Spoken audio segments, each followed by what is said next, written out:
बिस्मिल्लाहिर्रहमानिर्रहीम। अस्सलाम वालेकुम वीवर्स, खूब welcome to back my channel cooking with Aruba. खुश रहें, आबाद रहें, जहाँ रहें हमेशा हंसते मुस्कुराते रहें, आमीन। आज की रेसिपी जो मैं लेकर आई हूँ वो चटनियाँ हैं जो हम लोग रमज़ान में बहुत शौक़ से पकौड़ों, समोसों, कचौरियों सबके साथ खाते हैं। ये इमली की चटनी, खट्टी मीठी चटनी है और आलू बुखारी की। तो चलिए अपनी रेसिपी को स्टार्ट करते हैं। ये तकरीबन 200 ग्राम इमली है। इनके बीजों को अलग करना है तो इसको हमें भिगोना पड़ेगा पानी में। तो ये नॉर्मल वाटर है, बिल्कुल टैप वाटर। तो उसमें मैंने इसे 3 से 4 घंटे के लिए भिगो दिया है, कवर करके रख देंगे, ठीक है। तकरीबन 4 घंटे के बाद हम इसे देखेंगे तो देखें कितनी ज़्यादा फूल चुकी है। आप ये देख सकते हैं कितनी फूल चुकी है और डबल हो चुकी तकरीबन। अब हम एक पैन ले लेंगे, उसमें कोई छन्नी रख के इसको हम अच्छे से छान लेंगे। जिसमें हमने पकाना है उसमें हमने इसको अच्छे से छानना है ताकि हमारी जो तमाम गुठलियाँ वगैरह जो हैं वो छलनी में ही रह जाएं और इसका पल्प पानी सारा हमारे पैन में आ जाए। तो अच्छी तरीके से हमने करने के लिए चम्मच से अच्छे से दबा दबा के हमने पुश करना है। लेकिन जब चम्मच से भी ठीक तरीके से पूरी तरह ना हो सके तो थोड़ा पानी डाल के मैं हाथ की मदद से दोबारा से इसको अच्छे से मैश कर लूँगी। देखें, पानी डाल के हाथ से अच्छी तरीके से करेंगे ना तो बिल्कुल सही मायनों में हो जाएगी। जितना भी हमारा पल्प है वो ज़ाया नहीं होगा, सारा का सारा पल्प हमारा पैन में आ जाएगा। देखिए, इसी तरह मैंने सारा का सारा पल्प निकाल लिया है ताकि इमली ज़रा सी भी हमारी ज़ाया ना हो सके।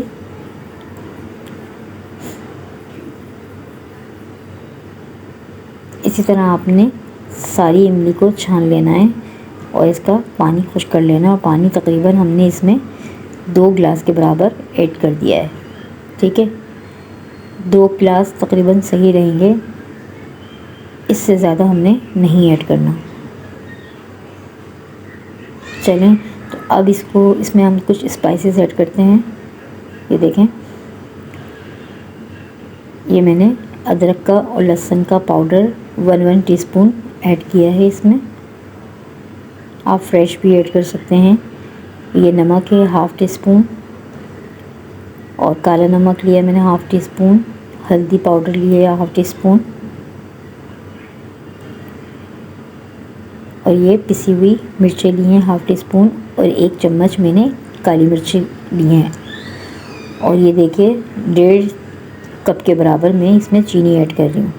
मेरे हिसाब से ये इनफ है, आप अपने टेस्ट के अकॉर्डिंग कर सकते हैं कम ज़्यादा। अब हम चूल्हे पे चढ़ा देंगे इसको। तकरीबन हमने 20-25 मिनट तक इसको पकने देना है और थोड़ी थोड़ी देर बाद चम्मच चला के इसको चेक करना है।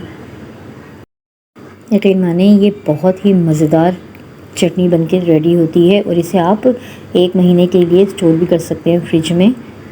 तो ये देखें 20 मिनट के बाद मैंने चेक किया है। अब दूसरी तरफ इसके लिए हम कॉर्नफ्लोर का घोल तैयार कर लेंगे। तो मैं 2 चम्मच के बराबर कॉर्नफ्लोर ले रही हूँ और उसमें थोड़ा सा पानी डाल के अच्छे से इसको पानी में मिक्स कर लेंगे। ये देखिए, क्योंकि जो हम मार्केट में जो खाते हैं कोई भी चटनी वगैरह, तो उसकी थिकनेस को बरकरार रखने के लिए वो लोग कॉर्नफ्लोर इसमें ऐड करते हैं। ये देखिए, अब ये मैंने दोबारा इसको चेक करती हूँ। 10 मिनट और गुजर चुके हैं इसको पकते हुए। तकरीबन हमारी चटनी रेडी होती जा रही है। तो अब मैं इसके अंदर ये कॉर्नफ्लोर का घोल ऐड कर दूँगी और इसको ऐड करने के बाद हमने चम्मच मुस्तकिल चलाना है ताकि इसमें अच्छे से हल हो सके। और पहले हमने 2 मिनट तक जो है इसको तेज़ आंच पे, उसके बाद बिल्कुल स्लो आंच पे हमने पकाना है ताकि कॉर्नफ्लोर का कच्चापन ख़त्म हो जाए। और ये देखिए 10 मिनट के बाद हमने चेक किया है तो मुझे इसकी कंसिस्टेंसी बिल्कुल ठीक लग रही है। और इसको चेक करने का तरीका ये है कि चम्मच पे किसी भी चीज़ पे लेके हम उंगली से टच करेंगे, अगर वो जगह बिल्कुल खाली हो जाएगी और आपस में नहीं जुड़ेगी इमली का पानी, तो इतना हमारे लिए थिकनेस इसकी सही है। क्योंकि ठंडी होगी तो और मज़ीद गाढ़ी हो जाएगी। बस कवर करके मैंने चूल्हा बंद कर दिया है। अब इसे हम किसी भी बॉल में या डिश में निकाल लेंगे। तो ये मेरे पास कंटेनर है तो मैं इसके अंदर निकाल रही हूँ।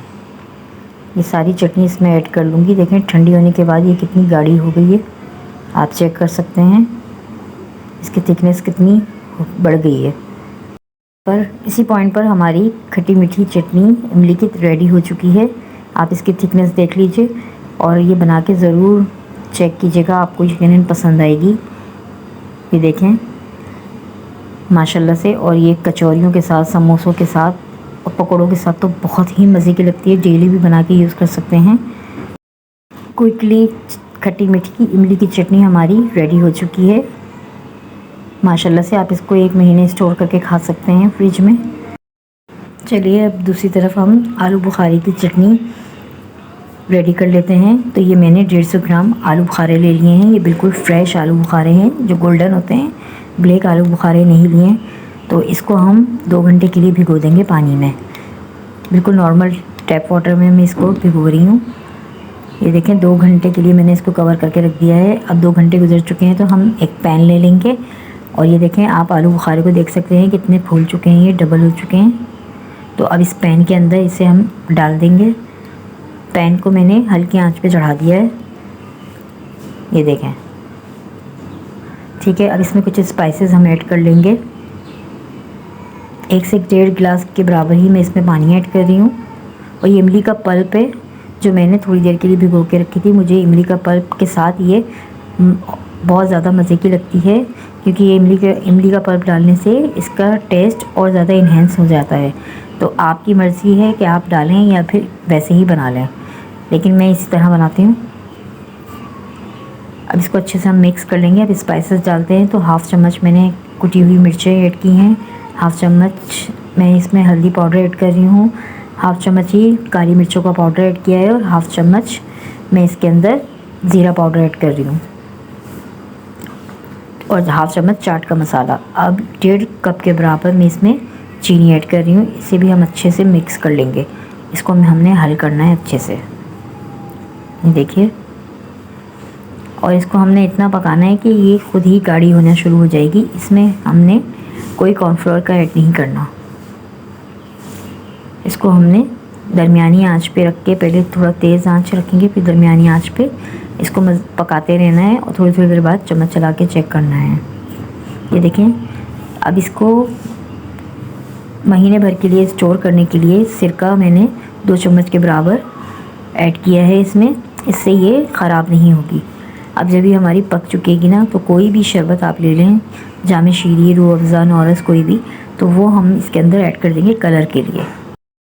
किसी फूड कलर की ज़रूरत नहीं है, कोई भी शरबत हम ले लें, क्योंकि ये खट्टी मीठी चटनियाँ होती हैं तो इसमें हम शरबत, रेड शरबत यूज़ कर सकते हैं।